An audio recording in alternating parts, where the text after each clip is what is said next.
Hey, the better rifle. Drop the gun! Oh, shit! I'm hit. I'm okay. I'm okay. But I'm not gonna die. Should have thought of some funny things to ask him. But You could if you had written notes. I've been preparing for an ambush anyways. I think thought that's essentially what this was. Now we're ambushing. most of the Carlos today. yeah, they're Okay. gonna ambush me. Most of the Thank you. direct funny things that I've been personally involved, like I wouldn't never ask. But anyway.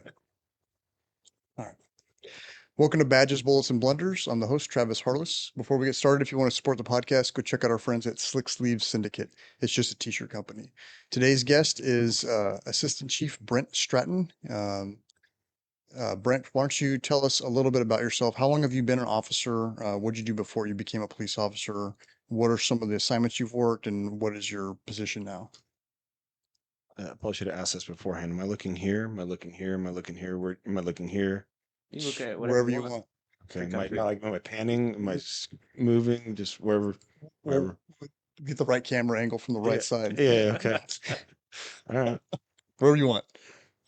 Well, actually, Nick and I asked you here today, Travis, because we have a few Okay. things that we want to talk to you about. We Let's let actually it rip. thought that Intervention time. Yeah, this is an Uh-oh. intervention. We want you to know this is a safe spot. Is my fucking lab burger ammunition about to come? And we love you, and we're concerned about you, Travis, and so that's why we asked you here today on your Why are you podcast. Yeah. Yeah, he's starting to sweat a little bit. Yeah. Well, But thank you. I'm going to be coming out today. Yeah. Too late. Sorry. Thank you for thanks for letting me come. So, as you said, my name is Brent Stratton. I'm one of the assistant chiefs at the police department. Born and raised in Bakersfield. All I've ever wanted to be is a Bakersfield police officer. My dad was a Bakersfield police officer, and growing up, I don't ever recall seeing him in uniform. He was always dressed as a detective. He made detective in 80 and worked in homicide from 1980 to 1999. Oh, wow. And so growing up, I always saw my dad in uniform, and think of like 80s detective stuff, right? Mhm. Like we're talking like short sleeve dress shirt with the ties, definitely the mustache, the ankle holster with There you go. the So did 38. you have like the you shoulder know? one? Or? So his partner was Detective Randy Boggs, and Mhm. Randy Boggs, I remember, a real gruff guy, and he had the shoulder holster Mhm. stuff there. But there's four detectives for 38. four detectives growing up. I remember Randy Boggs, Les Vincent, Eddie Munoz, and my dad. I have a picture of those four up in my office, and their sergeant was Brad Singleton, and I just always remember those guys growing up. And so I always wanted to be a cop, but I always wanted to be a detective. And being a homicide detective was probably the coolest assignment for me because that's what my dad did. And I remember that growing up. But my mom worked at the department as well as where she met my dad. And she worked at the 24-hour desk there in records. And then she worked as a precursor to a PST, like as a PST. And then she did transcribing. So the officers would dictate reports.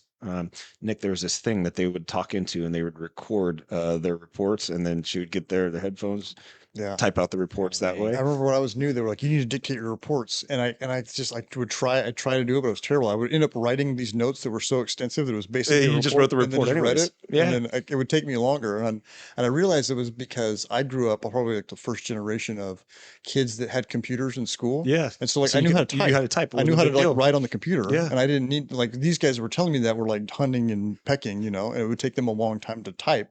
Whereas like I could just not like super fast, but at a proficient pace.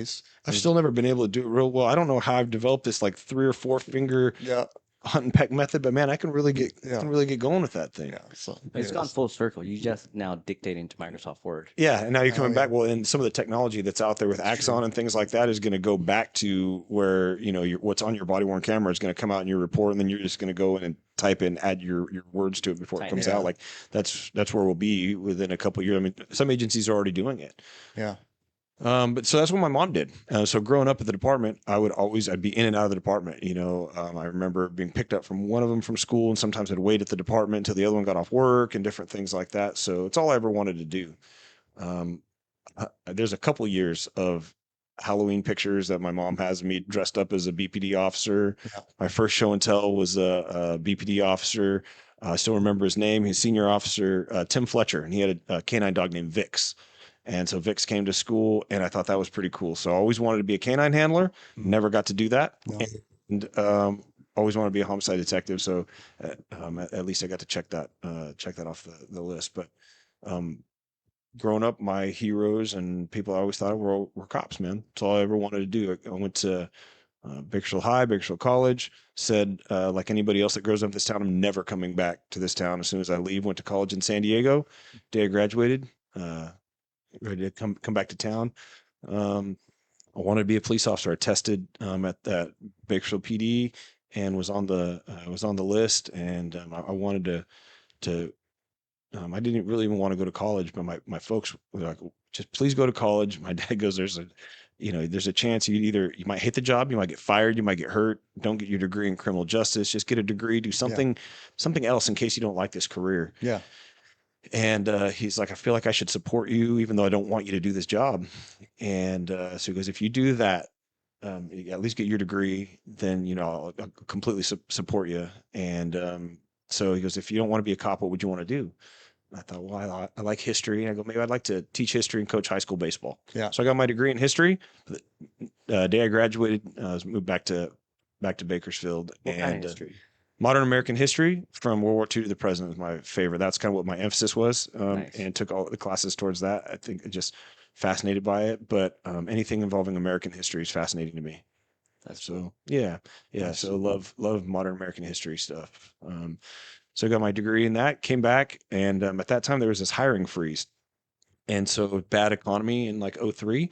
And so they extended our list for like 2 years. And so we're just waiting when they weren't running any academies through.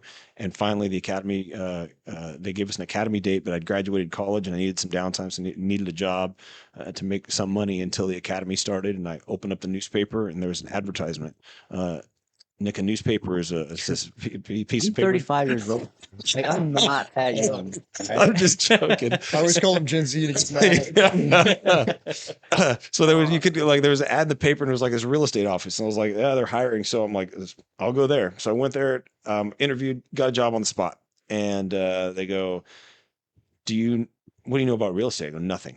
And they're like, do you know what escrow is? I'm like, no, I don't know anything. Like, all right, come on, we're gonna go to show you what an escrow office is and tell you about it. I mean, an escrow officer. So we go to the escrow officer and I go, I'd like to meet her. And that was then my wife. We met, went on our first date a couple of weeks.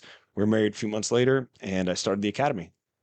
And so just, so starting a new career and married and, we had 2 kids. And so started working at the police department in 04.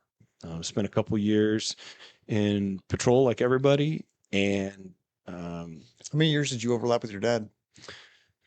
he stayed an extra year so we could work together because he started in 74 and he ended up retiring in 05. Wow. And so he stayed an extra year so we could work together. We got to work on, we both worked on shift 4, but he worked east and then, so I had to work west. Yeah. And then his last night, we got to ride shift together in a patrol car, Nice. which was one of my favorite memories. So that was the night, actually his last night working, we responded to there's a homicide at the Valley Plaza Mall. And and then we'd gone to a homicide just before that off a White Lane. It used to be called Plantation Elementary. It's not called Plantation anymore, but the one just the middle school it was on a street in between that elementary school and South High. So we responded to 2 homicides that night. And, but yeah, just getting to ride in a car with him, and I'll never forget some of those conversations and some of the advice about this job that I still think is good for people to know. He talked about how you can love this job and how hard you can work at it and you can give everything and you can think, man, I'm doing such a great job. This department can't move on without me. And he goes, and then you'll leave and this place is going to keep going, right? What attracts us to this job is we want to be part of something that's bigger than us. And then the flip side about working for something bigger than you is that when you leave, this place keeps rolling, right? He goes, and you'll be gone a year or 2 and it doesn't matter how good your job is. Somebody else is going to do it. They might do it better. They might do it worse, but it's going to keep going. And 2 or 3 years later, somebody's going to talk about you, and hopefully they'll talk about you in a good way and not in a bad way. He goes, but even when they talk about you in a good way, they'll be like, God, that guy, man, what was his name? Remember? Yeah. He goes, and they'll forget your name. Mhm. He's like, so keep that in your perspective. He told me, make sure you keep your friends outside of this department. You're going to want to be all about this department. It's important that you maintain your other friends. And I didn't do a good job of that Mhm. early on. But I've since been able to reconnect with guys that were my friends growing up. They're still some of my best friends. And I've used that advice to form new friendships over the last several years outside of the department. I got amazing friends in the department too, but Yeah. outside the department too, just to keep that balance and that perspective.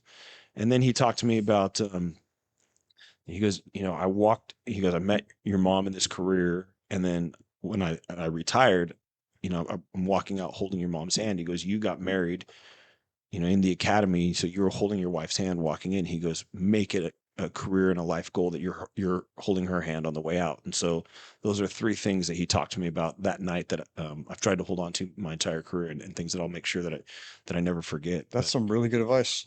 He's a good man. Yeah. He's a Still. good man. And so he worked, 31 years, 19 as a homicide detective, never took a promotional exam when I was growing up, because he wanted to be at home. And as a detective, he worked homicide, so he'd get called out, often, but not a ton. And so he was always there, always home, always engaged. And when I went to college, he finally took his sergeant exam, and, came on a list and promoted. And talk about a culture shock. He said when he left a patrol car, there weren't computers in cars and things Mhm. like that. He comes back out, there's MDCs and different things like that, and Oh, damn. trying to work Yeah. midnights. And it was a little bit of an adjustment for him, but he was the lead investigator on 95 homicides. Wow, And jeez. worked a lot of cases. But yeah, so he's a good man. So I definitely look up to him a lot. And he's still around the department. He's background investigator, and so he's around. But yeah, so I worked patrol for a little bit, like everybody, and then I got asked to go to the directed policing unit, which was Sergeant Donnie Martin, Jeff Martin's dad, was running it, and it was kind of a quality of life Yeah. problems, things that were It's happening. kind of a precursor to the impact. Precursor to impact. And so sometimes there was homeless enforcement stuff. There was street racing things that were happening. And so I remember times of going in, and I was going to lock down the fast trip at South H and White Lane and lock it down. And I mean, remember towing every car that's there and booking everybody that was there. Then there We've was done all times, that. yeah, that's what I'm saying.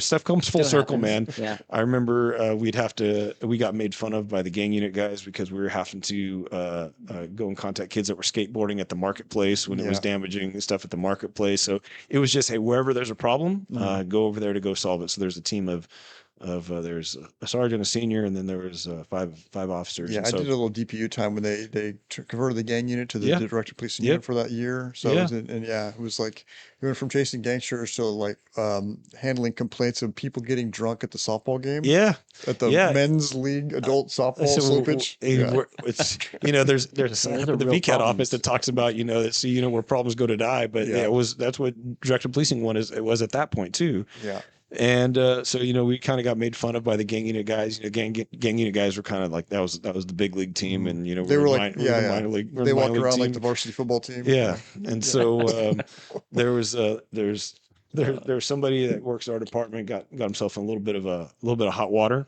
and he's still there, so I won't say his name, and got removed from the gang unit, and that created a vacancy. And so I got told, hey, you're going to SEU. So I went to SEU, and I loved it. I worked there for a little over 4 years, and I absolutely loved every bit of it. I loved gang expert testimony. Was my favorite thing to do. I love the investigative side. I love talking to gang members. I love investigating. I like putting pieces together. I love the warrants. I love interviews. I loved everything about SEU. So I had a blast in SEU. While I was in SEU, I was asked to test for the SWAT team, which was not on my radar. One of the sergeants came up and said, "Hey, I better have your memo on my desk for the end of shift." And I was surprised by how and so I went and I tested. I don't know what the hell I'm doing, and I tested, and somehow or another I ended up on the team, and so I came on the SWAT team at that time, and I really struggled. That was really Yeah. it was hard, and never felt like I was all that good at Uh-huh. it. But I enjoyed it, and that might be that might be the single biggest thing that ever happened in my career, and maybe the best thing that ever happened in my career. It led to some opportunities that I never would have anticipated, and things that I'm doing today that I never ever would have considered. And so, I came on the team, and then a little after spent 4 years in SCU, came out, was a training officer for a little bit. So I was in patrol for a shift, and detective test came out and made detective. And Well, I want to pause real quick though, because before the detective test, this is because we just had a senior test. Yes. It's a little sore subject, maybe for Nick. Nah, it's not that bad. Oh. I should have studied better. Yeah. bummer. Sorry, Nick. Yeah. I only missed it by a few points. But you tested for senior right after you came out of SCU, right? I failed. Yeah. So I failed. I came out of SCU, and So there you're was saying there's a chance. there was a senior officer that we had that I didn't care for. And I said, if that guy can be a SP, there's no reason I can't. And I didn't study. And I'm like, how hard can it be? Yeah. And apparently it's hard because I So hard failed. as theft, I've heard. Because I failed, and I told myself I will never let that happen to me again. I will never be unprepared for this process. And I didn't study. Yeah. And so I thought, well, so then, my time had been extended in SEU, and then it got extended, and it was like, it's time for you to come out. And it was probably a good thing. I didn't want to, but looking back on it now, it was really great that it does. I'm a big fan of spending some time and then moving on and it's good for people sometimes when they don't even realize it, because I didn't even realize it. Yeah. And so I'd lost a lot of balance in a lot of areas of my life. And so I'm glad it came out. Failed the test, came back to patrol, was put back in patrol. I had a sergeant who said, I don't want to hear any of your SEU stuff. I don't want to hear anything. I don't want you out making these gang arrests. I don't want use of force stuff. I don't want to hear any of that stuff from you. As a matter of fact, you're going to work the Valley Plaza. I was like, I'm on shift 5. You're working the early half of shift 5. And you're going to work, you're going to work beat 23. So back then we had an early half. We had an 18 to 04. Yeah. And so it was a good shift. And so shift 5, 18 to 04, but Sundays was still 13 to 23, but Monday, Tuesday, Wednesday, 18 to 24. So he's like, that way, the first half of your shift, I know you're stuck at the plaza because, there's all 48 in custody stuff that we would do back then. Yeah. And that really actually investigate shoplifting back then. Yeah. And so you'd show up for one, and then you get there, and they'd be like, you get sucked in. They have 3 more detained. They're like, oh, we got these other ones too. They're like, dude, there's a lot of conversations I'm having right now with private security, and I really think there's things that we can be doing to leverage private security as a force multiplier. But I've asked all these companies, get back to making a private person's arrest. We'll come and accept the arrest, and we will accept it and move forward with it. But those are things that we hadn't done for a lot of years, and for civil liability reasons, they didn't want to, and law change stuff. But so it was there. That forced me to study pretty hard for detective. Worked general for a few months. Went and told the homicide sergeant, hey, if you ever get busy on a weekend, something happens and you need somebody to come out, my dream job is being a homicide, so I'll come put out. me in, coach. Hell, I'll do it for free. Yeah. And it was one weekend where they had 3 homicides. They're all tapped out, and he called. He goes, hey, did you mean that? I mean it. So I came out, and I was back on a homicide, and we cleared the case. And the next time an opening came in, I was there in homicide. Was there for a little bit. Not 19 years. Year and a half, something like tops, not very long.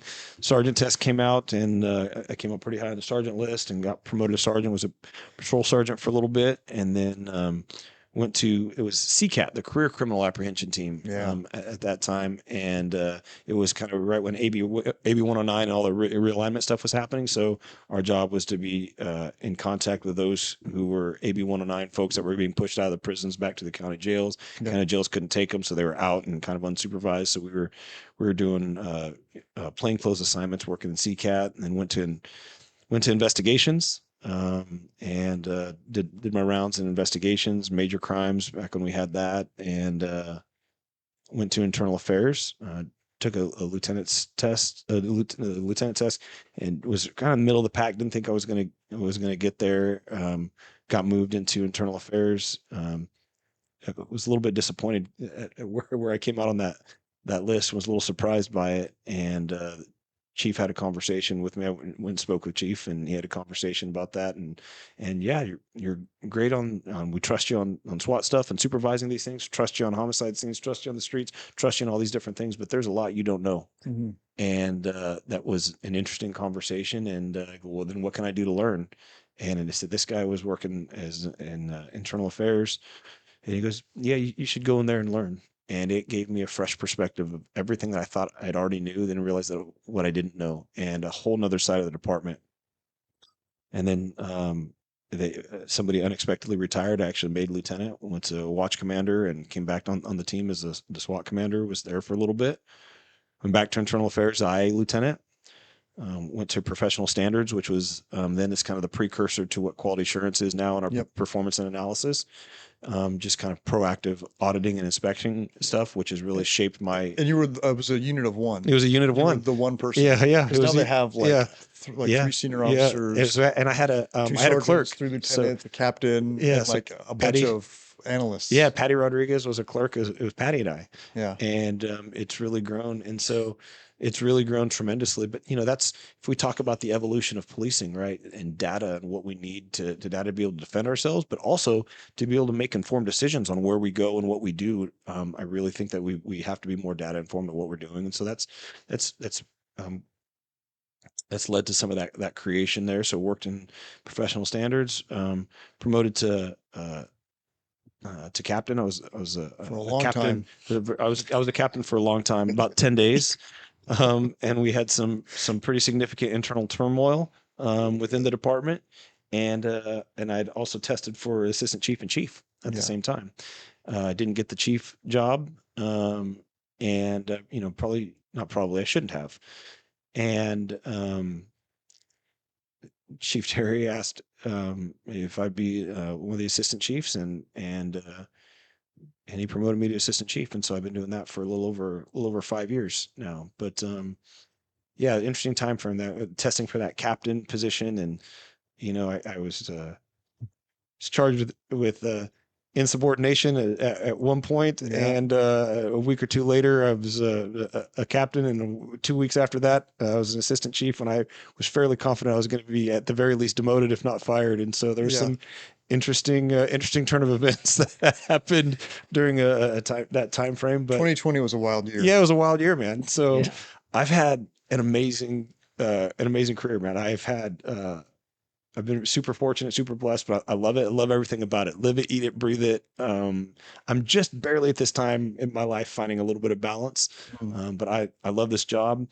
I love the job. I love the profession, but more than that, I love our department. I love this department. I'm drawn to the work and I'm drawn to the profession for sure, but I'm drawn to the Bakersfield Police Department. This is where I want to be. And this is the department that I want to be at. So you're one of the few people that literally grew up in the police department. Yeah. I have, and I can't get enough of it, man. I love it. Nice. So that's a little bit of how I got to be here, and somewhere along the way, I got to be friends with Travis Harless. There you go. Yeah. We met. My beginning of time in the gang unit was right at the tail end of your time in the gang unit. Yeah. So that's where we first crossed paths. paths. We went to high school at the same high school, but we didn't really know each other in high school. I was kind of a delinquent kid, so I didn't go very often. Fair enough. And I was a freshman when you were a senior, so definitely in different circles. But so I wanted to just kind of chit chat about some stuff going on. No, thank you for the opportunity to be here. And so I think that the podcast is pretty awesome what you guys are doing. I think that we have to figure out better ways to be able to communicate within the department. And one of the main challenges that we've had within our department, one of the things Chief Terry asked me to work on several years ago, was trying to improve our communication, because historically cops in general don't communicate well, and police leadership doesn't communicate well. And I think that a lot of the reason we're in some of the position that we're in as an organization and professionally is that we've never really chosen to engage. We might write a press release. We might, say no comment or slightly better than no comment, and that's really it. And so we really need a chance to engage. And so I try to take any opportunity that I can to be able to engage. And I do it with the public. I speak, and I can't think of a single time we've been invited to go speak someplace that I haven't gone, or a meeting for whether you're in support of our department or against our department. Like I go. And so thank you for the invitation, because I don't really get the opportunity to engage with our people a whole lot. And it's harder to do, as we're 24/7, as we have a variety of different shifts. This might feel like a small department, but it's actually a really big department, right? 85% of all departments in the state of California have 50 officers or less. So when we have 512, we're not LAPD big, but we're a big department. And it's hard to get to know everybody. I try to make sure I teach 2 separate learning domains in the academy. So I want to know their names. Some part of their intro is telling me about their families. I want to know our folks, but it's impossible Yeah. to get to be everywhere with each shift and each unit. And Well, it's impossible to do that and still be able to look ahead at where we're going and trying to lead and deal with the day to day. So any opportunity that I can to engage, it's a good opportunity. So thank you for Yeah, well, allowing you're actually me. really good about like that. You actually know everybody, and which is impressive from your position because I'm a lot closer to that front line, and I feel like I don't know anybody. I walk in, I'm like, I have no idea who that person is. And like, oh, that's so and so. They've been here for 4 years, and I'm like, oh wow, I had no idea. It happens to me all the time. We have this like running joke where they're like, do you know, they'll mention someone's name, like, who's that? I'm like, oh, that's that, that Hispanic guy. He's in his like mid to late 20s. He's got tattoos. Like, oh, you mean like literally everyone?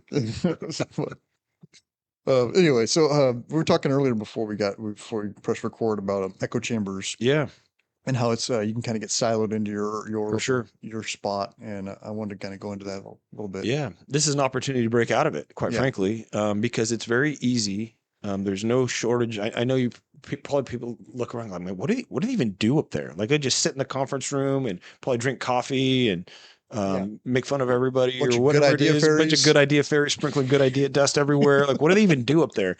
One of Travis's favorite sayings is, you can't swing a dead cat around this department without hitting a lieutenant, um, which is how I feel about SWAT sergeants right now. Like you can't swing a dead cat around the team without hitting a SWAT sergeant. There's so I asked many that of 'em. recently. I'm like, how many do we have? We have 8. Like, what's the supervision ratio on the team? Is it like 3-to-1? We have a 3-to-1 supervision to operator. 3 sergeants for every 1 Yeah, operator. that's what it sounds like right now, I think. Yeah. So Well, I'm a sergeant, and I have to answer to 2 lieutenants, so that's kind of a strange thing. fair enough. You thought And the rank structure was supposed to go like a pyramid. It was, and how, and it's that's one of the areas, like when we tried to move VCAT under special operations, it was like, who's going to supervise them on a day to day, and because you need supervision for sure. And then but when you're on the team, It that gets hasn't been. complicated. So I just started a group text with it's- both of them, it's and I been a just little send awkward everything to there. both of them. Yeah. Yeah. And then you got a watch commander that you need to keep in the loop too. So Can't swing a dead cat. can't swing a dead cat. Find a lieutenant everywhere. But that's why we have so many SWAT sergeants to be able to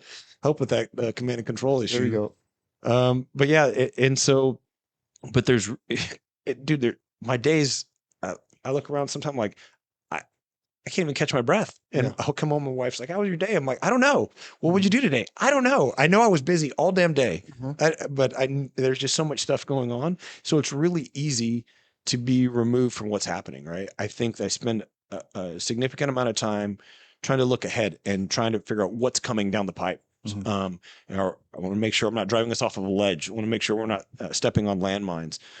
Spend a fair amount of time, listening to those who are critical of our department. Not to follow it, but it's important for me to listen and hear what are they saying. I try to listen to just to balance out people that support us. So that way I have a little bit of perspective there too. Try to understand from a command perspective what's happening. I listen to business owners. Spend a lot of time with business owners and what are the challenges that they're facing. I spend a lot of time with school district administrators. What are the challenges that they're facing? I volunteer and I'm the president of several different nonprofit organizations around town. So I hear what's happening in the nonprofit world.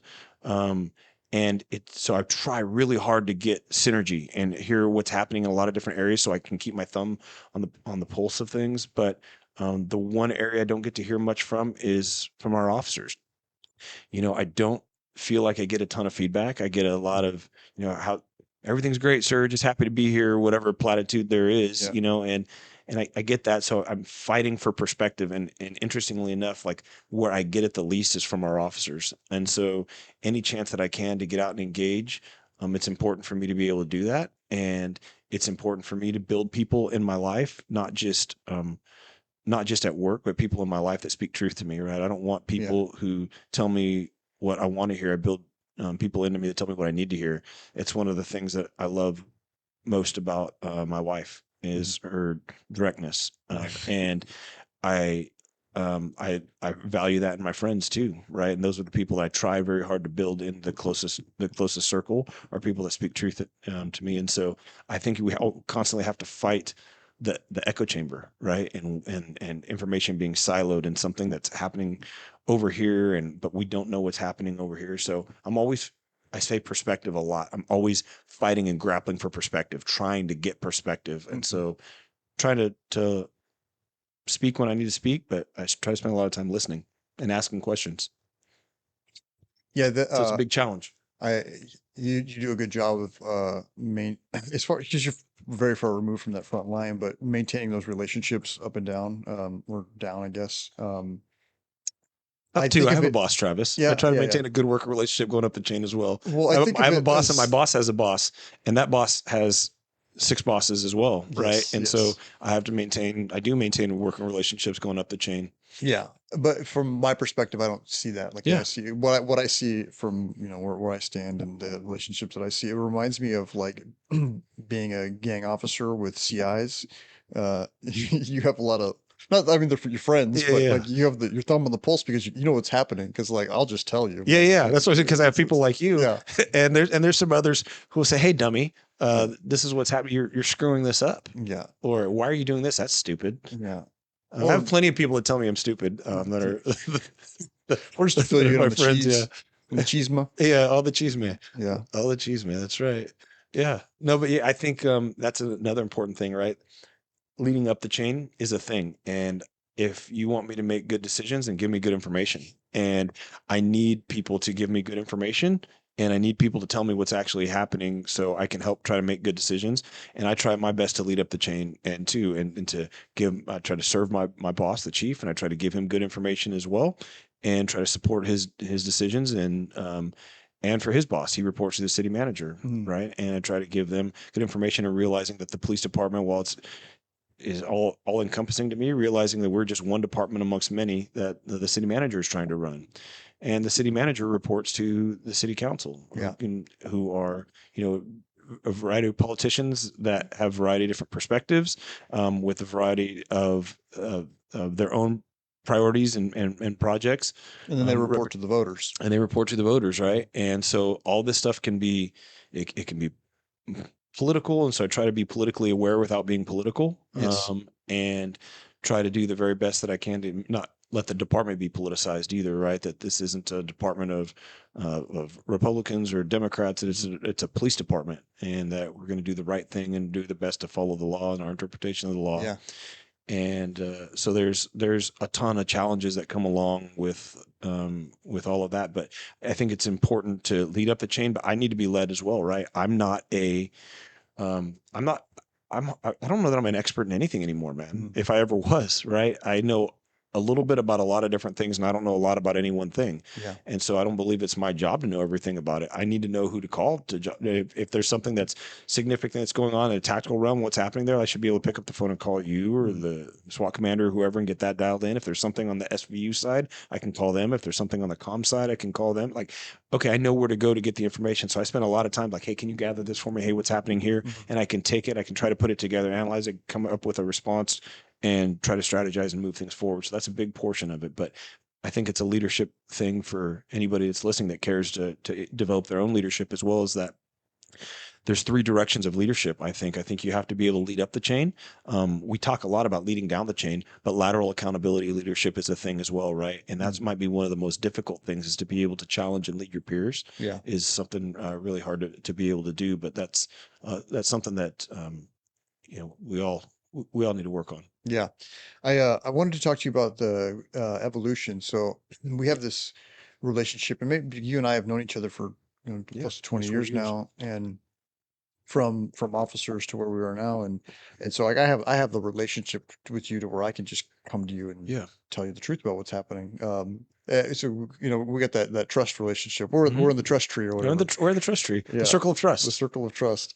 But so it's hard for me to think of that compared to like the way things used to be, because I'm at a different stage in my life, and under the command structure that's different, but say maybe 10 years ago or 15 years ago. But there has been an evolution of where the kind of interaction that I'm able to have with you is a lot more prevalent now than maybe it would have been I think so too. 15 years ago. I think so too. I think there's a byproduct of a couple different things. We have and it's not just, I would hope that it's not just with you. I would hope that it's across, and not just with people that I consider my friends. I want people throughout the entirety of the department that don't know me to feel they have the ability to be able to communicate that way as well, right? That's part of our evolution.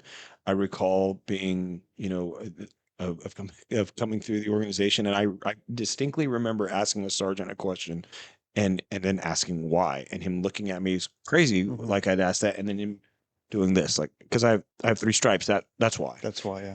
And I'm like, okay, but that doesn't Almost help. the worst answer ever. That doesn't help me understand it, right? Yeah, and so we do a really good job in our profession of training people how to do things. We don't do a very good job of training why we do things, right? And so I want to make sure that our folks are approachable. Like this is part of your job, is to be able to have people come and be able to talk to you. And so I think that we've worked really hard to make that a culture, and that we've changed that culture. And there's been a lot of people throughout our organization and our organization's leadership have worked towards that and having that level of approachability. I know personally, I don't have like this open door policy that everybody talks about. I don't have that, because then people are coming in and walking and going within my day. Then I don't get to control my schedule or my day at all. My day is then controlled by somebody else. But I can't think of a time I've not returned a phone call, a text message, or an email, or I've ever turned down a meeting with anybody in our department to be able to meet with them and talk about that. And so I do think it's important from a leadership standpoint that you maintain a level of approachability, and that you have responsiveness to the folks that you work with, right? And I think it's super important to be able to do that. And so that is a portion of our evolution. But I think evolution too is something that makes us super uncomfortable. There's that phrase that you always hear about in police classes. Everybody jokes about. Cops hate, 2 things. They hate change, and they hate the way things are, right? And so, you're going to have these type of things. And it's like, all right, well, I don't like this, and I don't want to change. So where do we go here? But I think it's evolve or die, man, with this profession, and it's not going to stay the same. And so I think we can't hold on to this idea of what we think policing was. We should keep an idea of what policing should be, and we should keep a realistic idea of what policing is, and make sure that our organization is pushing towards that. But there has to be an evolution, and we have to continue to evolve. And that's the challenge in looking at something and go, what are the things that we should take and we should evolve, and we should go, yeah, we need to get better at that. And what are the things that we're going to hold the line on and go, no, we're not changing. This is what we do. This is what we are. This is what we do. And this is what we hold on to. And, laws are going to change, expectations are going to change, technology is going to change, generations are going to change, tastes are going to change, maturity levels are going to change, right? Experience changes you. And so all of these things happen, and you have to take all of that and bits and pieces of it. And I'd call it balance it out, but one of my friends, Joe, he says, no, man, you got to make harmony out of it. You take it and you put it all together and you harmonize all that stuff. I'm like, okay, that's a good way to put it. So he goes, balance is you put something here and you put something there and you make sure it's all okay. He goes, mix it all together and get harmony. So I like that. I think you have to take that and build some harmony out of that, and then figure out how it is that you're going to evolve, instead of spending your time fighting and holding on to the way something was. And so to me, like, very rarely is that leadership if you're holding on and looking backwards, right? It's part of your job is to be able to figure out what's happening, figure out what the challenges are coming here, and then start to chart a course towards that. And so I think evolution is the thing that we have to do. And it's really hard for people in general. It's super hard for cops. And it's really hard for cops who are leaders. Yeah, you talk about that sergeant. You asked him why, and I remember that being like, people would be offended if you asked why. Yeah, because it was taken as like a challenge to their authority, right? And like you're so backwards. Well, because the answer is like, well, because I'm the boss, but also one unacceptable answer you would hear is because that's the way we've always done it. Yeah, that's the one we still hear. Yeah, that's when someone tells you that, you can be sure that they don't know what the answer is. Well, and I think it's the same thing because I told you, because I'm the sergeant. I think that's what it is too, is because they actually don't know what the answer is either. It's a lack of confidence. It's a lack of confidence. They might not know their job. We fail a lot in policing to train people for their next job. So generally people, not always, but generally people promote because they were pretty good at their last job. And if you don't get training, you don't know how you fit in the bigger picture for the next job, then you're going to spend your time trying to do the previous job, which you were actually probably pretty good at, or okay at least. And so you're doing that job instead of figuring out what your job is. So I think there's a lot of times people don't know exactly what their job was, and they don't know the answer to that. Admit it. Or admit that they don't know whose fault it is. Like if the department didn't provide them the training, or you just didn't learn. Like the way I look at it, it's like, if I don't know something, I don't know it. And it's okay. The other thing is like, everyone knows that you don't know that. 100%. So when you try to pretend like you do, or you're better than that, or just like shut up and listen, like they know you don't know. Yeah. And so you might as well just be honest. You look even more foolish. Yeah. Right. And so I think that's the time to say, man, that's a great question. I don't know the answer to that. Let me make a phone call. Like, I don't expect to know the answer to everything.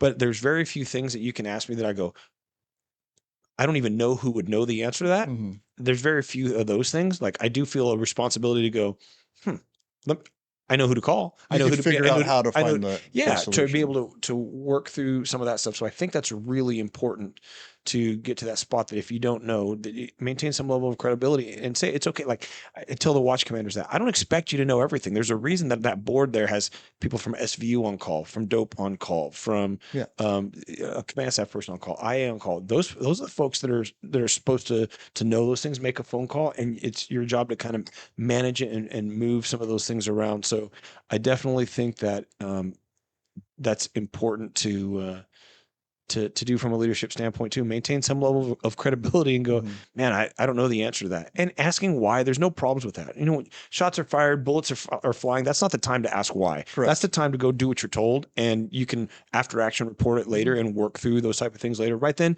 do your job and go do what you're told. But the vast majority of the time, it's not a life or it's death not one of those situations. situation. Totally And agree. The answer, the question why is an opportunity. Is the way I look at it. Totally. Because if like I'm supervising you and you ask me why are we doing this, well, that means that like either like A, I didn't explain it well enough for you to understand, or like I don't understand it well enough for for why we're doing that. Sure. And allowing you to you as my subordinate to bring up a question or to question something that we're doing, like I want that because I don't want to drive off a cliff. Like, Yeah.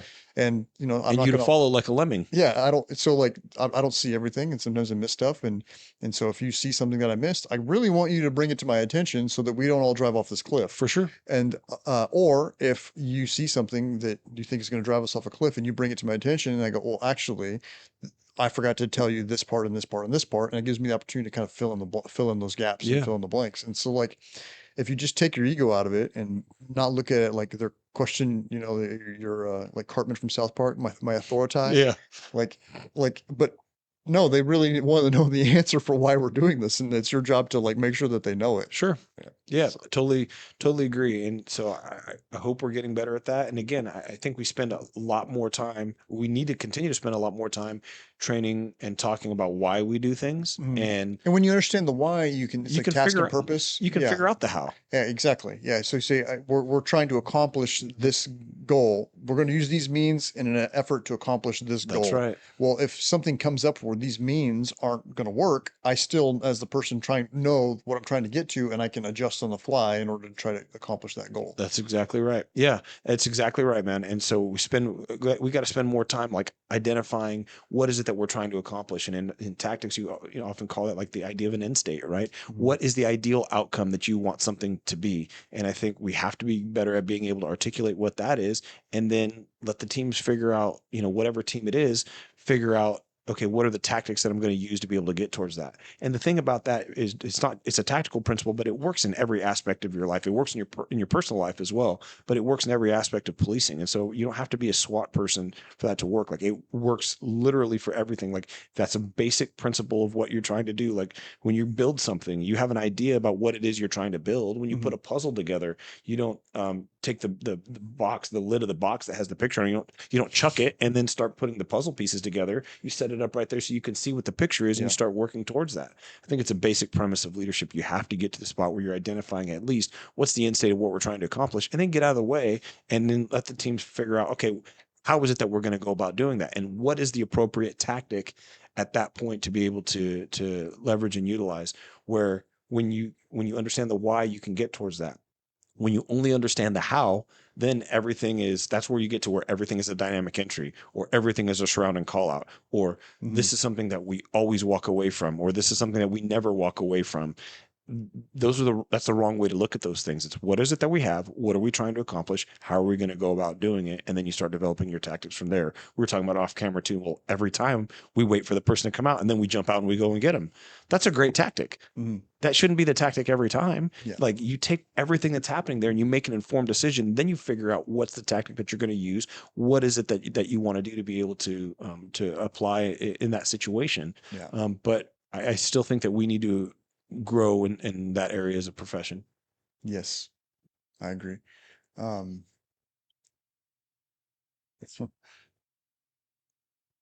sorry. Are you having a stroke right now? Yeah, a little bit.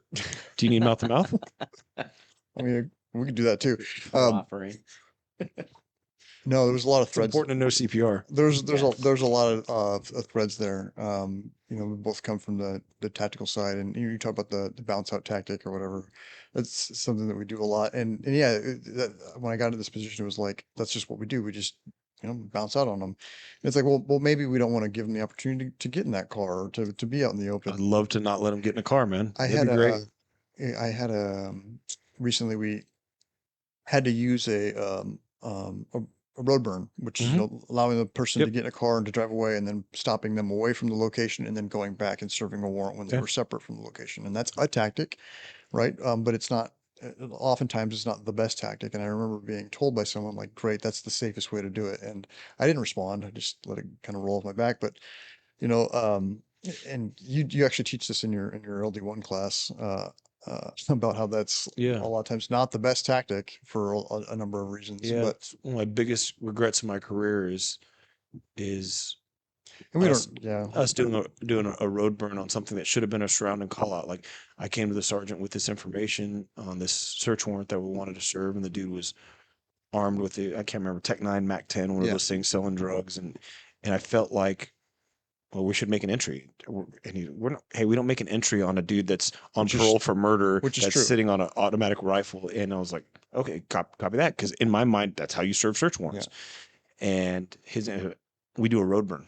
Yeah, which is a tactic. You're like, okay, cool, that sounds good. Like, but I look back on that now, like, No, I should have been more proficient at my job to be Yeah. able to say, hey, sir, I think the best tactic on this is that we lock it down yeah, and we evacuate the residents from there. We do a surrender call out, and if he doesn't come out, we make it hot and smoky in there, Yeah. and we have him come out when we've got armor and things set up there. yeah. So I But was we didn't told do like that. that's the best tactic, like that's the safest way. I'm like, actually, it's not the safest way, in my opinion. It's somebody being inside of a house or inside of a structure is a really easy problem actually to solve. That's exactly Once right. they're in there, and we know they're in there, And you can contain 'em. We can control all of these other Yes. variables that you can't control once they get Once out in the they get open. out there, I totally agree. And And getting out in the open, sometimes it's fun. yeah, when it the could be a lot of fun and exciting things exciting. happen. Yeah, adrenaline happens, but tragedy happens too. And in this Yeah. set of circumstances, it led to an innocent person being killed.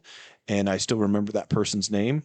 I still keep and have the letter that Yeah. innocent person, that their son wrote to them Mhm. after they'd passed. And it is easily one of the biggest regrets I have in my life. Yeah. It's one of the things that still bothers me, and I get emotional thinking about it. Yeah. And I have made sure, like, these are the reasons that I want our people to think through what they're doing. It's the reason that it's the reason I hate vehicle pursuits. Mhm. That's one of the reasons.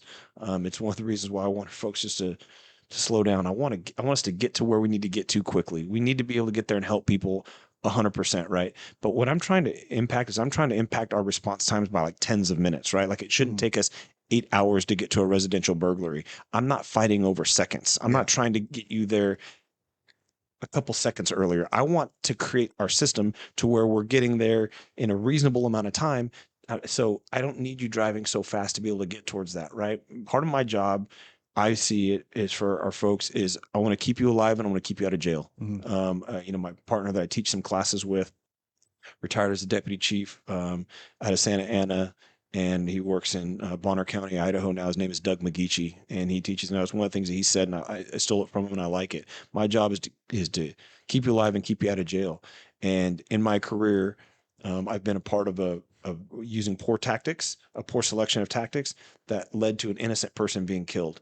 Mhm. And I've been a part of a situation where an officer that I really liked and respected, David Nelson, was killed in a pursuit, and burying him. And I still see his parents a couple times a year. And I've been tremendously honored that two of my kids have been awarded the David Nelson Memorial Scholarship, which is an amazing honor. But I try to do, just I see his family, and I count his brothers as my friends. Mhm. And if I never have to go through that again, that's amazing. And then, unfortunately, seeing one of our officers being criminally charged, and not to count the tens of millions of dollars that we've paid out in between all that in lawsuits.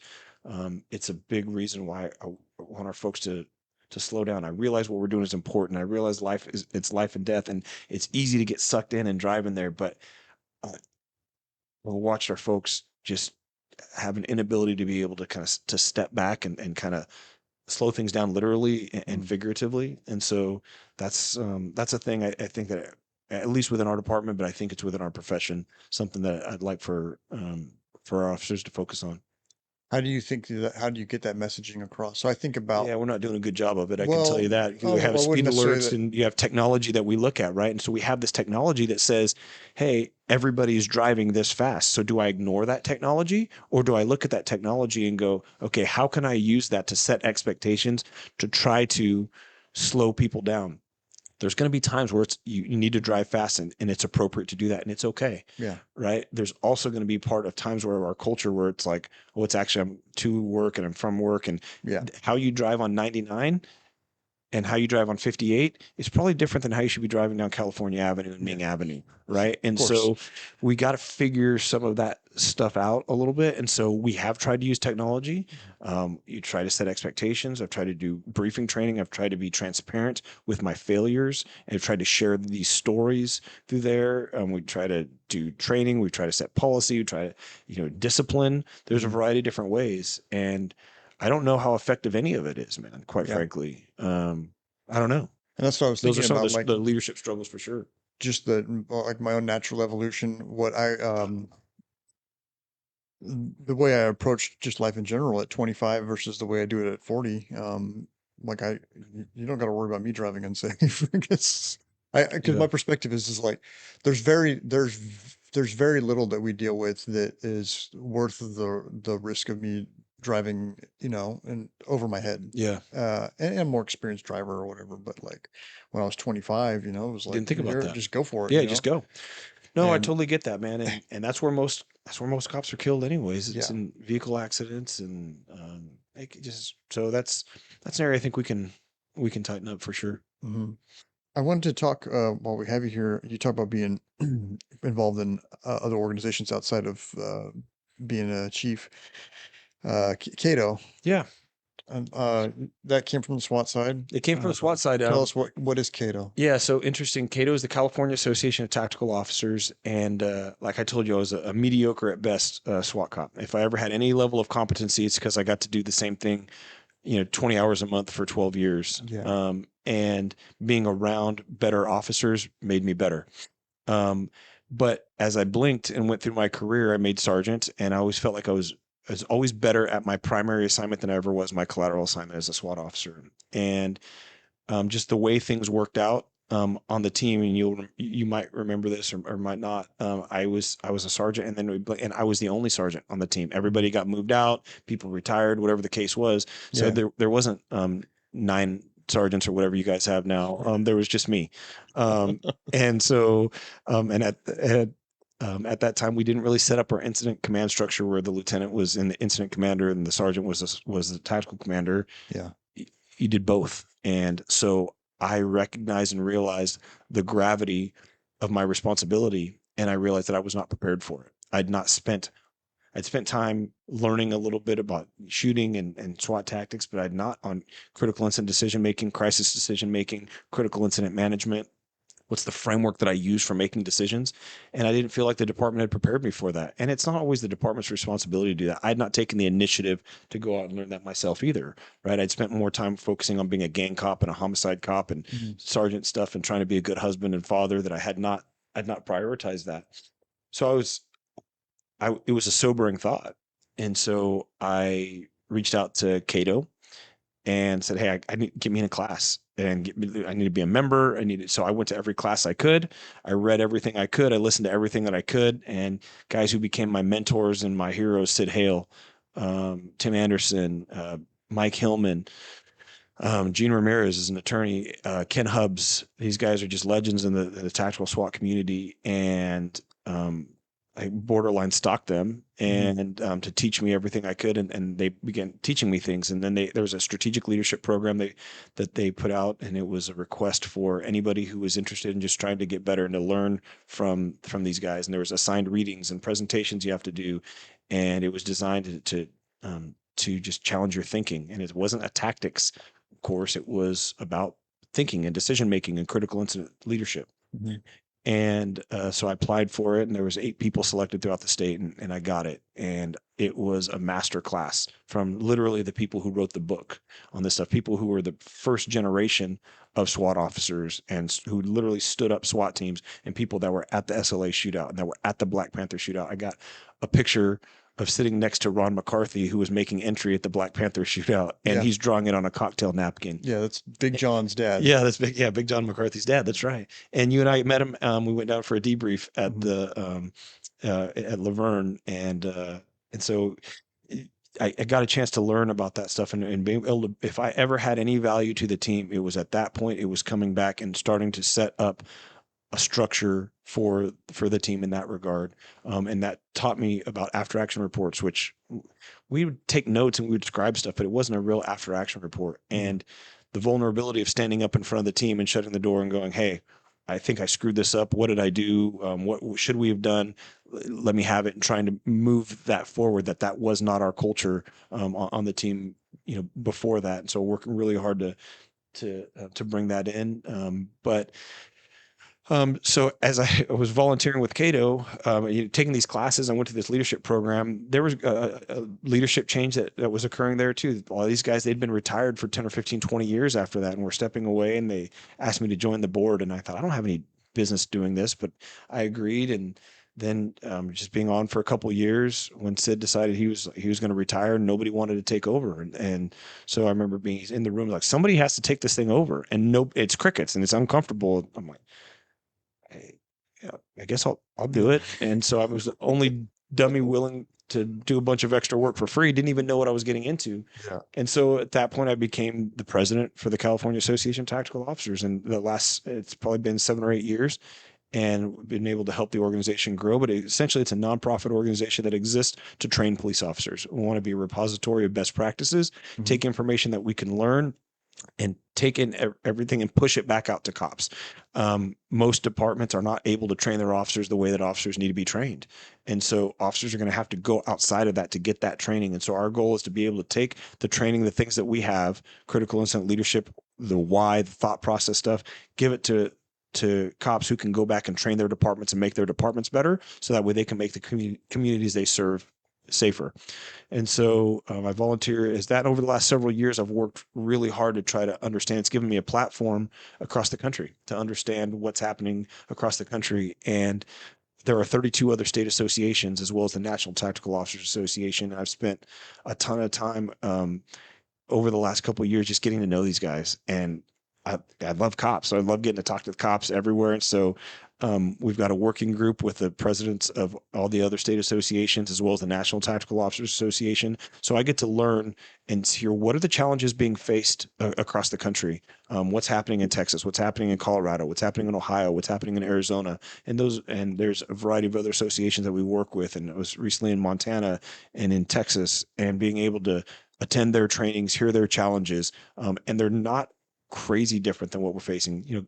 California is out there for sure in a lot of the things that we're doing, but it's a race back and forth between us and Colorado. Yeah. And I tell some of these places when they ask me to come and speak, like, you can laugh at it and you can say, oh, California's crazy, and we are, but give it 5 or 10 years and that's what you guys will be dealing with everywhere else across the country. We're on the cutting edge of the crazy. Yeah, we're on the cutting edge of crazy. And so, but conversely, we don't have it all figured out here by any means. And so it gives me exposure to understand what's happening other places, and to help be able to bring it back to California, and most importantly, to bring it back to our department, and to help make me better as well. And so that also led to me joining the Patrol and Tactics Committee for the International Association of Chiefs of Police. So I get the opportunity to help try to shape policy, procedure that other chiefs might need from quite literally across the world, if they want to know about any kind of tactics stuff. They can take position papers, policies, or anything that, and then in theory they can take it back to their command staff or their SWAT commanders and say, hey, here's at least policy if you need it, or here's practice, or here's things that are happening there that hopefully can help at the executive level, which in theory can take back and maybe be able to help at the supervision level. And then hopefully there's supervisors are then able to help make patrol and tactics better in that regard as well. So I volunteer for both of those organizations as well, just to try to help me understand everything that's happening, try to make myself better. Yeah. And so I volunteered a tremendous amount of time to just try to make myself more informed and make me better in that regard. So if somebody's interested in like CATO, like what kind of courses do they provide? Like Yeah. how does somebody get involved? Yeah, Like, how so does somebody- check out the catotraining.org is the website. There's a Cato podcast. It's not as good as this one, but it's on there. And so we try to learn through that. Marcus There's has got a good voice. Though. Marcus, yeah, a little Kermit the Frog. That is what he sounds like. But I was in a critical incident leadership course that he was teaching, I don't know, a year ago, and we were talking about just the things. I don't know why this popped in my head, but indiscriminate parking and critical Yeah, incidents. at critical incidents, And that's he right. said to me, I would always have this problem on major incidents where I would like have to try to do traffic control for the police car so they could get a freaking ambulance in and out of That's there. right. And he said, yeah, cops don't park; they just stop driving.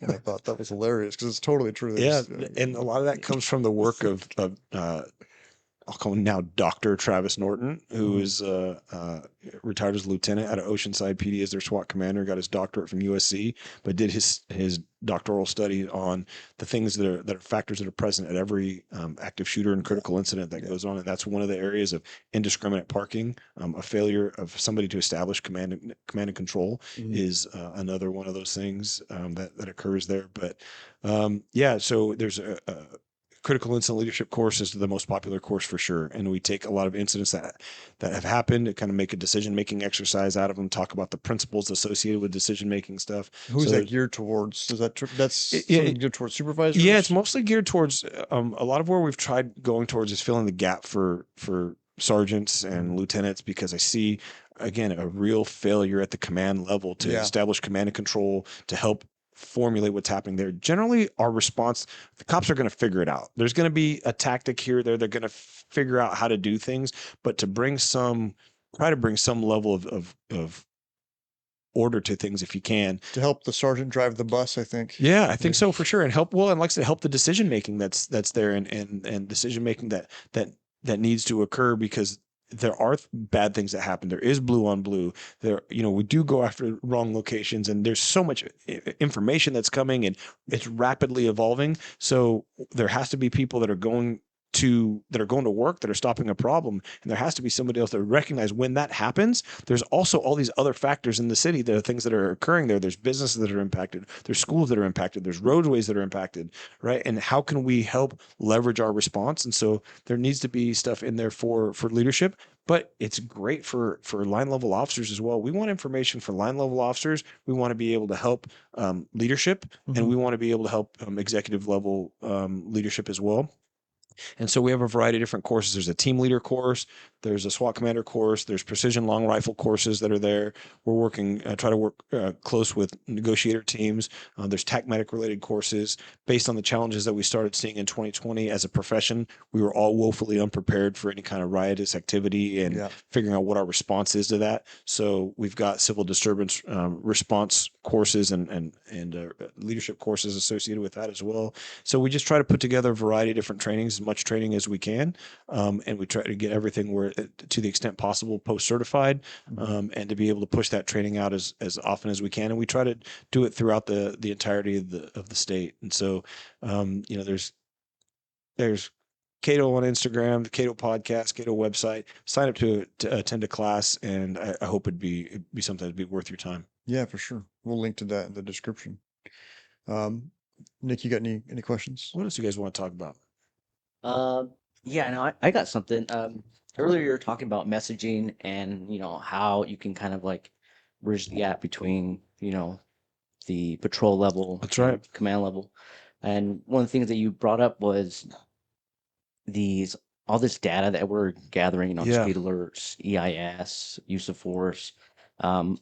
Has there been made any mentions on whether it would be a good idea or a bad idea of sharing and being transparent with that information with these line level officers like on patrol? No, would love to. Love to. And so we're really just kind of scratching the surface of data stuff, right? It's taken us a couple of years to get to where we are. And there's some performance analysts that we have that are phenomenal. The folks that work in quality assurance, specifically our professional staff in there, are really amazing people. The crime analysts are amazing at what they're getting from from a crime standpoint, but from a performance analyst standpoint, the things that Stephanie and Nancy are doing and things that Liz are doing, it's really phenomenal work. And so I do think that we're trying to create, and so as we've been building this and getting the level of competence that we have to be able to communicate and tell our story a little bit better, now that we're gathering that, you're right. It's the next step is, okay, so what do we do about it? And we want public facing dashboards to be able to have this information, right? Like right now, there's no information source in the entire country that will tell you how many officer involved shootings happen in a year. Do you know where we go? Anybody in policing goes for that? They go to like the Washington Post has an unofficial tracker on that. Yeah. Nobody in the government tracks this type of stuff, right? And so when you have people who are critical of you, they can come and they can use whatever bullshit stat that they have. And we've never been in a position to be able to tell what's actually happening, what's actually occurring. If it matters, measure it, right? And so we have to be able to capture some of this stuff. Now, what do we do with it? I can tell you that the data tells us that our officers do an exceptional job. Our officers do an exceptional job the extreme majority of the time, right? And so how best to share that, And so we're looking at our website is clunky. And so can we get a different website to be able to have dashboards? We have these public reports that we've released that are posted on our website, but I understand that nobody's going to take the time to read a 40-page report, even, with pretty bars and graphs and pie charts and stuff on there. Yeah. But I can tell you that our officers do a really good job.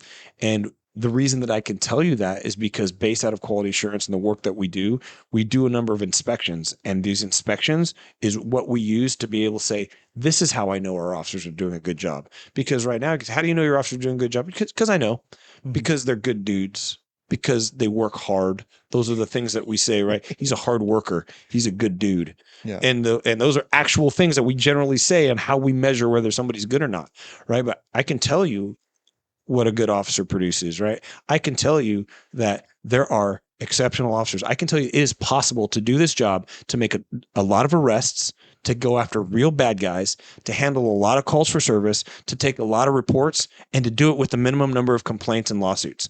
It's possible. I can tell you that because we have a ton of officers that are doing it.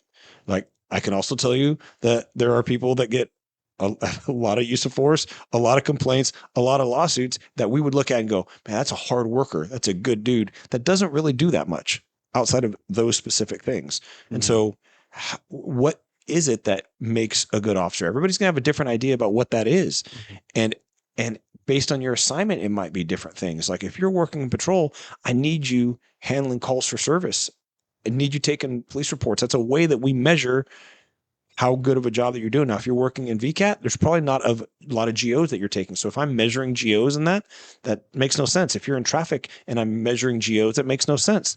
Conversely, I don't look at just the number of tickets that you have. Like, what's the job of a traffic officer? Is to make our roadways more safe. So where is it that we're having crashes at? Where we're having crashes at, and why are we having crashes? What are our primary collision factors? Is it because of speed? Is it because of distracted driving? Is it because of DUI related thing? Okay. Is it because of running red lights? All right. Where are those things happening at? And then let's go and tailor our enforcement towards that. So by just saying, oh, I expect 10 or 15 citations a day, that does nothing if you're going to bring me back a bunch of 4,000 traffic citations. The citations need to be for distracted driving. Our enforcement needs to be for DUI. It needs to be for speed. It needs to be in the areas in which we're having accidents, right? And so we need the data to be able to inform that, to tell us where we should tailor that. And so the expectations of what you want out of traffic is different than what you want out of patrol, which is different than what you want out of VCAT, which is different than what you want out of SEU. I remember when we were working on our gun violence reduction strategy and kind of changing how SEU goes after and impacts crime. One of the things I remember asking SEU officers, what is your job here? What do you do? Well, it's my job to get the most amount of guns for the Bakersfield Police Department, sir. No, that's actually not your job. Your job is to prevent shootings and murders that are occurring in our city, right? Now, getting some guns is a good indicator of it can be a good indicator of that, but we're not just chasing guns. The data tells us that less than 0.1% of the population accounts for 60 to 65% of all the violent crime that occurs in their community. So we need to be focusing our efforts on that 0.1% of that 1%. And those people that have guns, those are the guns that I want. So what we've seen over the last 4 years is as we've changed some of that enforcement strategy, right, we're actually seizing less guns. We are not making much less arrests, but we're arresting the right people. And you're watching our shooting numbers tumble and our homicide numbers tumble. This isn't just magically happening like, oh, well, shootings are down and homicides are down. No, it is down because we're being very specific about who we're going after, who we're choosing to go after, and who we're choosing to arrest, who we're sending SEU after, who we want to be focusing on, and how we want to be going about doing that work. And that's what the data can do us and tell us. I would say that's a more of a management level question. So I think of when you ask the officer, the gang officer, what's your job, and he says to basically get guns from gang members or to get guns, make gun arrests. Yeah, I wouldn't say that that's actually a wrong answer. I think it's like it's part of the answer. I've talked to you about this a little before. Yeah. It's like if you were to ask a hammer, what is your job? It would say to hit nails. That's exactly And right. but you're looking for the answer of like, no, your job is to build a house. It's like, well, but both of those things are it's still the same For answer. sure. And it's not- the and it's not hammer his builds the fault. house by hitting nails. For sure. And the frontline gang unit officer stops gang violence by Totally arresting agree. gang members for Totally possessing agree. firearms. And I wasn't mad at them at all. I realized that's my failure, right? If Yeah. I've not done a good job of creating an end state and identifying what exactly your job is, they don't know. And so that is not a reflection on that officer at all. That is 100% my leadership failure for not providing clarity as to here's how you fit in the big picture. Here's what I'm trying to do. I'm trying to reduce the number of shootings and homicides that we're having in our community. We are at record-breaking numbers. There's never been a year where we've had more shootings or homicides than in that year. And it's like, we have to do something different. Yeah. We've got to figure it out because that year we were also seizing the most amount of guns we'd ever had. Yeah. We're making the most amount of arrests that we ever had. And so there is a correlation of making sure that we're going after the right people. And that's where I think we have to be looking at. And that's where what the data can tell us. But when I can tell you that our officers are doing a good job because we're doing all these inspections, and because of all the inspections that we do and we're looking at stuff, I can tell you that, our officers are doing the job excellent, in the extreme majority of the time. I can tell, okay, yeah, we're having failures here, and here. Like you're never going to have an organization and not have failures, but I can tell you where those failures are. I look at these dashboards. It's like a dashboard on your car. If you start having a red light over here, it doesn't mean you necessarily have a problem or something there. The sensor might be broken, but it's an indicator. Okay, hey, maybe I've got something over here. I need to turn my attention towards that. And so that's really where we're still grappling with, okay, we have all this information. Now what do we do with it? And I do think that we probably do a good job of identifying something's wrong here and going and trying to correct that and disciplining it, right? But conversely, we probably don't do a good job of going. The extreme majority of the time, our officers are doing a damn good job in the work that they're doing under very difficult circumstances. Mm-hmm. This is the best trained generation of police officer that's ever walked the face of this earth, right? They don't just get to write a report and say, well, that's the way it was, and that's how I remember it. I saw it, and it's my word there. Everything they're doing is recorded, an instant replay, 1080p, perfect audio. It gets replayed. It gets watched. It gets looked at by a sergeant. It gets looked at by a lieutenant. It gets looked at by a captain in certain instances. It's getting looked at by an assistant chief. It's being looked at by the Department of Justice. It's being looked at by defense attorneys. It's being looked at by prosecutors. It's being looked at by judges. It's being looked at by plaintiffs' attorneys. It's being looked at by defense attorneys.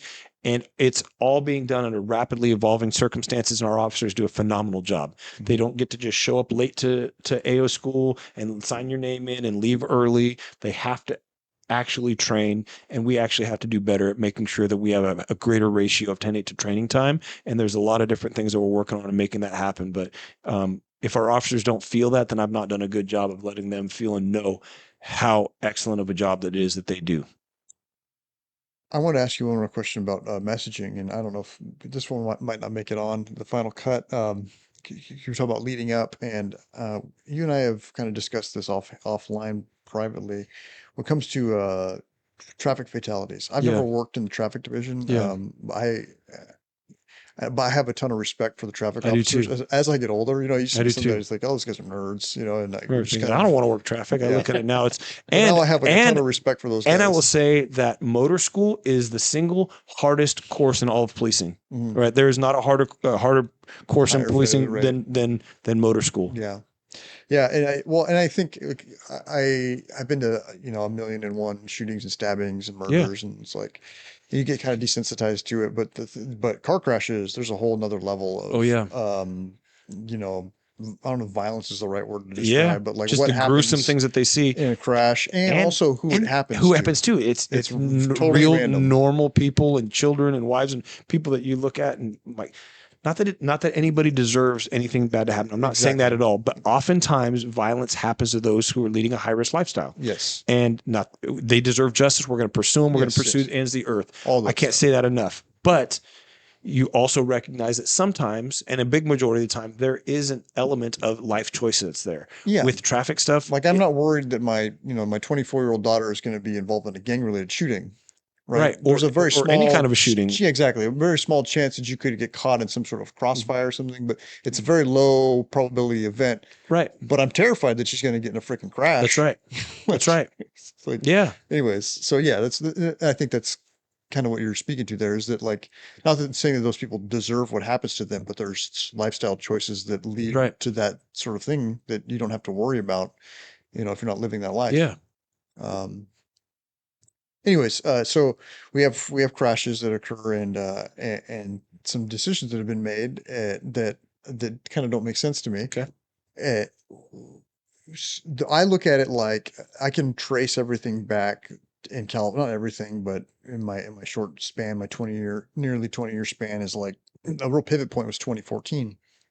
Passage of Prop 47. And like what we're looking at now, 11 years later, is the downstream consequences of that. Oh yeah, big time. And I've talked about that a lot in a lot of other aspects, but one of the things that I don't think it's enough credit for is like traffic fatalities.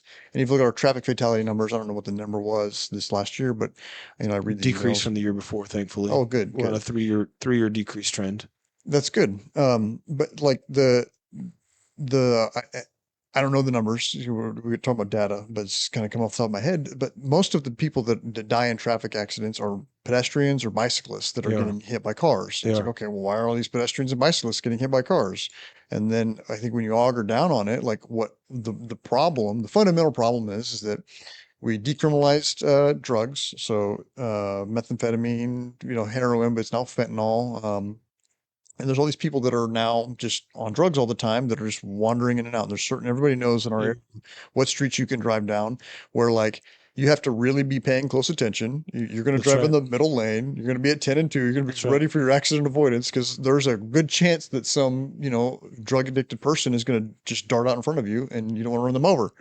And so that's where like all these accidents are occurring. And like, some of the solutions that come up, I see is like, reduction in like number of lanes that we have. And I'm like, maybe that's so there's a general answer to it and there's a philosophy. I'm not saying it's an engineering problem or is there something else under good question. So I think there's oftentimes, at least for our department, I'll speak to our department and what our response has been is kind of the 3 E's, right? There's education, there's enforcement, and there's environment, right? And so what are the factors and things that you can potentially control? I agree with you 100%. I think that, when you look back historically at what the impact of Prop 47 has been, is that the California prisons were de facto mental health institutions is what was happening, right? And so a lot of folks you were dealing with mental health related issues, and it's a chicken the egg conversation. Not everybody that's involved in drugs has mental health issues. Not everybody has mental health issues involved in drugs, but a lot of the people that we come in contact with have both, or there's mental health related issues and drug related issues. And so they're committing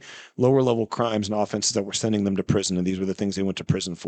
Well, when the prisons were defined as being overpopulated and that the prisons were becoming de facto mental health institutions, that's what led to the overturning of the law and saying, we're not going to let prisons be those mental health institutions. What should have followed immediately after that is, well, then let's find and create some sort of a mental health related institution. But when that didn't happen, that's why we have, in my opinion, we have a homelessness explosion and part of what's happening there. And it's a big component to it. And I do believe that. You say the chicken or the egg, like some people had pre-existing mental health and then they used drugs and then some people like, and I've mentioned this before in other conversations, is like, it used to be like you would get pinched for, say you had like a little bindle of meth on you. You go away for 16 months. You'd go to jail. You'd spend, drug diversion courses, PC 1000 classes. You'd get released back out. Like you'd spend some time like sleeping, normal schedule, not using drugs is the big one, and then like eating regular meals and kind of like get back to like a homeostasis. That's right. And then you'd get released back out and you'd start doing the drugs again.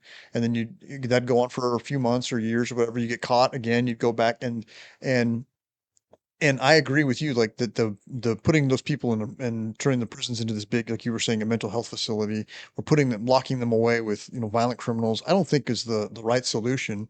Um, but at least when that was happening, there was a reset that would go on. So you would have a time where you would, as a drug addicted person, you would get back to where you're not using drugs, you get clean and sober, and you get kind of a normal life tempo, and then you'd go back out and mess that up again.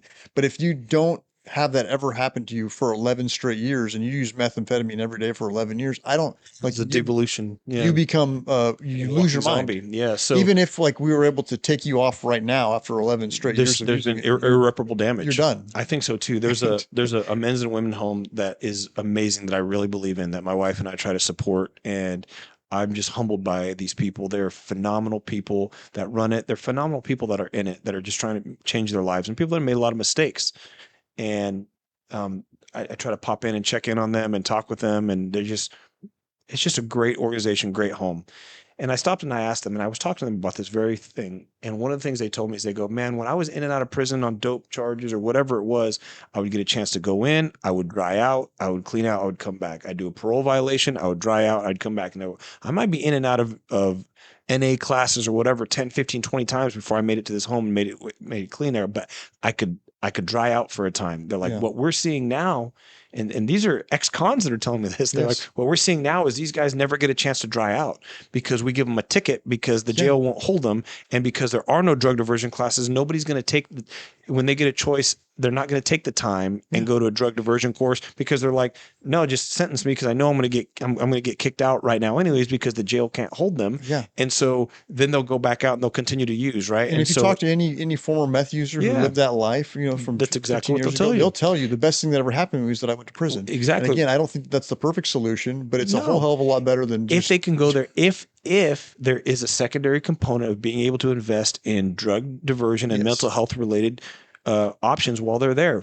And There I has also- to be an accountability piece. Go and hold them accountable, Yeah. send them to jail. Then there has to be something there where they can go through drug diversion, they can go through mental health stuff to be able to come back and have some level of productivity and a semblance of a life to be able to come back, because I know a ton of people Agreed. who are good people now that made a lot of mistakes in their teens and 20s and 30s that got cleaned up, and they can Yes. come back and live a great life. Yeah. But we're taking away the chances for these people when they're doing this, and when they're out there suffering in the way that they're suffering, there's no dignity in that. No, there's no compassion in that at all. There is no compassion that's associated with that. And so one step further, a drug diversion program, a program to help them to get clean, That's and right. also with an expectation that that's going to fail. Right. They're A big gonna- percentage of the time. Like They're almost every time. Yeah. They're going to fail. They're going to relapse. They're going to have to go through it 10 or 12 times. Exactly. Yeah. And instead of I remember back before this time being frustrated, like those programs don't work. These people and thinking they were kind of stupid in, my childish youth. But then now I'm like, well, yeah, they're going to fail, but it's better than just letting them rot. For sure. I agree. And it's not compassionate to just let them Couldn't agree let more. them suffer on the streets. And so to your point, your original point, I do think that there is a big percentage of those who are pedestrians who are struck that are dealing with homelessness, they're dealing with substance abuse, they're dealing with mental health related issues, And I think and that the pedestrian is at fault in the extreme majority of the time. With that being said, I would say though, did you go another level deeper? I think the collective that set this program in place is what's at fault. I mean, everyone has agency and everyone has individual accountability and all that. Yeah. But we created the circumstances, we, the voters in California, created the circumstances that allowed that person Totally to just agree. rot on the street. without there being any other mental health related places or drug diversion courses to Yes. go. You're even looking at our budget right now, Prop 36 passes, but it's not being invested, it's not being funded to be able to have those services that people need. Totally agree. But when we get to the environment factor on the second E of that,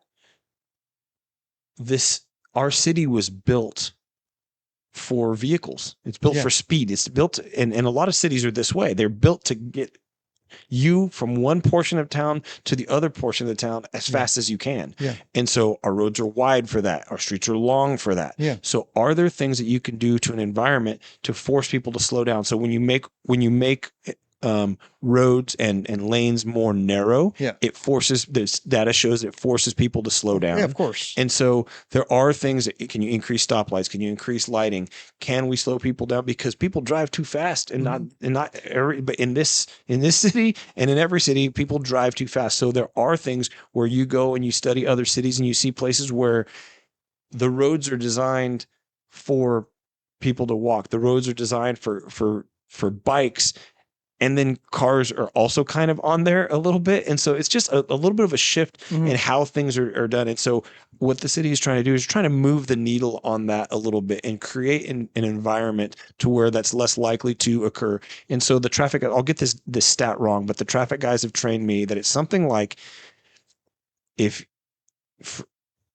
I wish I could get this right. It was if you're going over, if you're hit at something over 65 miles an hour, your chances of mortality, it's like 85%. Oh, at least. And Yeah. so it's like the faster you're going, the chances that you're going to die continue to go up, right? So the theory being that if in certain areas that are more populated, if you can slow people down, that even if these accidents occur, the chances of fatality could potentially be reduced.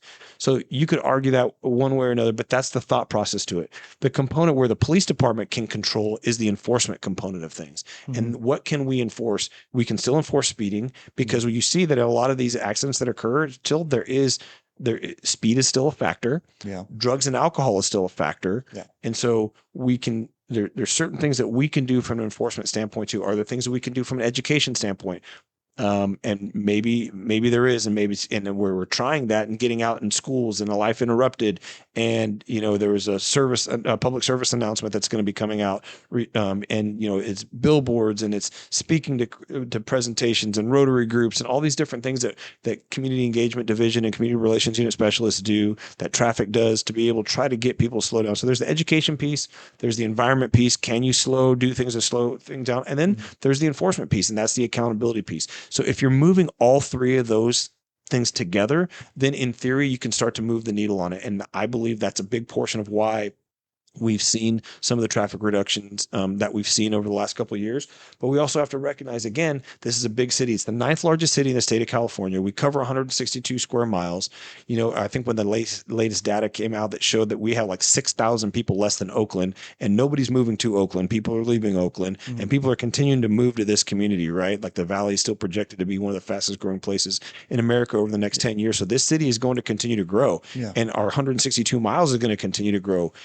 You're going to see more multi-unit housing. We're going to get more dense. There's going to get, so while we're growing outwards, there's certain portions of the area that are going to constrict. They're going to get more dense. So these are things we're going to have to figure out how to be able to deal with and work through from a traffic safety standpoint too. So there's no shortage of challenges facing our officers, our department moving forward. Yeah, my frustration is like when I go to other cities and I see places that have real traffic driving, like traffic jams or whatever, where you're slowed down because there's just too much So many congestion in people. traffic.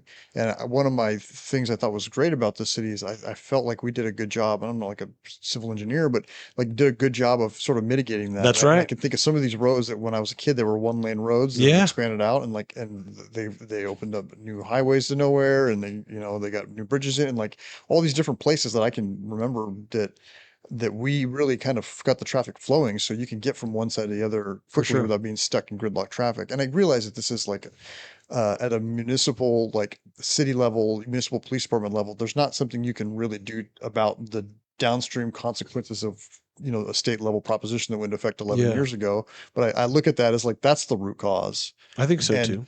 And so I just get frustrated. It's like, well, now the rest of us like have to have a slower drive time because like, and I'm not criticizing even the people the people that are the homeless people that are out there and the mentally ill and the people that are on drugs getting mowed down. I think that they're the real victims in all of this, and like that our system failed them. And I don't know, and this isn't really a question for you, I guess, because it's how do we reverse that? And at the city level, I don't think that there's really much that we Yeah. can do to fix that. And And that's that's why my I never, big frustration with California. For sure. My biggest frustration with California is Proposition 47. yeah. It And destroyed the place. I think so too, and I hope that it's inching back, and Prop 36 is a step towards that. And if we can do some different things with mental health, I think there's a chance to be able to improve that too. But I'm super proud of our city, and Yeah. it's one thing to be able to say, "Hey, this thing has been thrown upon us, and what can we Yes. do about it? What We can we can't do we to- can't do anything, or can we try these things? And if we try it and it fails, there's nothing wrong with, I guess, sandblasting the paint, getting it off, and That's bringing the true. road and putting everything back to kind of to where it was. I think that's an option to be able to do that too. But we're trying a variety of different things, and in order to try to save lives, you Yeah. know, and to work through that stuff. So I'm super appreciative to work for a city that is actually trying to be proactive and coming up with some kind of a solution towards this stuff, and try to make areas safe. And I do think that, you know, as we have more people that are going to be biking and riding there, that we can do a lot more for protected lanes. To me, I'm not I don't know how optimistic I am about bicyclists just on the side of the road. I think if we really want to create this a community where people can bike and things like that, that it has to be protected. There has to be an area of the roadway where there's a concrete divider, and then you could ride your bike on the side of the road to be able to get to places. Because I would like to encourage that. I want to see more people biking and doing those type of things around. And I think we got to come up with some protected portions to be able to do that, and I think that could go a long way. You can But just get a group of like 100 of your best friends, and you guys can just just ride your bikes right in the down middle the middle of the road and do yeah, wheelies. yeah, that'd They be can do awesome.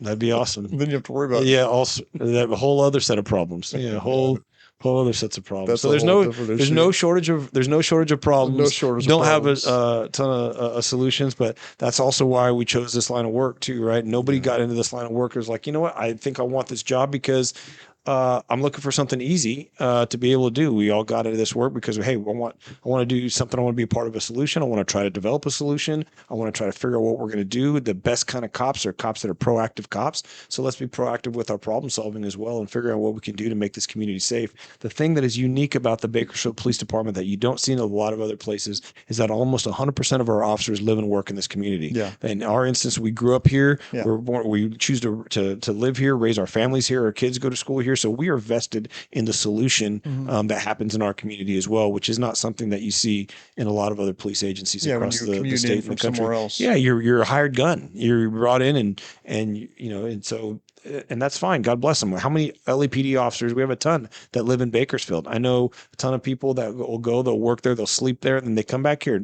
That's okay. And that's fine. You're not getting a level Completely. of buy-in though. I don't think so. And like I said, when you Well, I live get here, personal, like I don't. This is just being honest. I'll get personally kind of frustrated and offended because I'm like, well, if this area that I'm working in is there's something wrong here. I'm like, well, I take my kids here. that's right. You know, like I don't want this to be a shithole. This place. You 'Cause, should be. like I Yeah. want to come here on the weekend. And so let's figure out what we can do. And that's Yeah. part of what like our risk terrain modeling and some of the things that we want to do from a policing standpoint is looking at a lot of crime ridden areas and going, some of this stuff is outside the scope of what the police department can do. Yeah. We have to be collaborative in our approach with other portions of the city on cleanup stuff and other things that we can do from an enforcement side of approval. And what kind of buildings and businesses are we allowed to approve? What kind of lighting things can we have? What kind of things from a crime prevention through an environmental design, which is what community relations spends a lot of time talking with business owners doing. What can we do to design to deter crime from ever occurring in the first place? And that's really where we want to shift our officers to, and have some of the mindset of looking at something and going,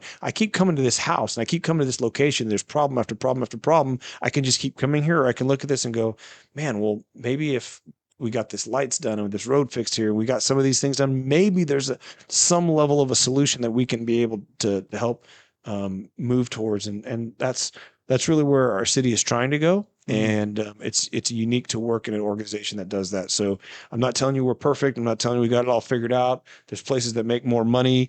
There's all those things, but I promise you, I've now from I can say from an international, from a national, and from a state level that I get the opportunity to engage with police departments and sheriff's offices.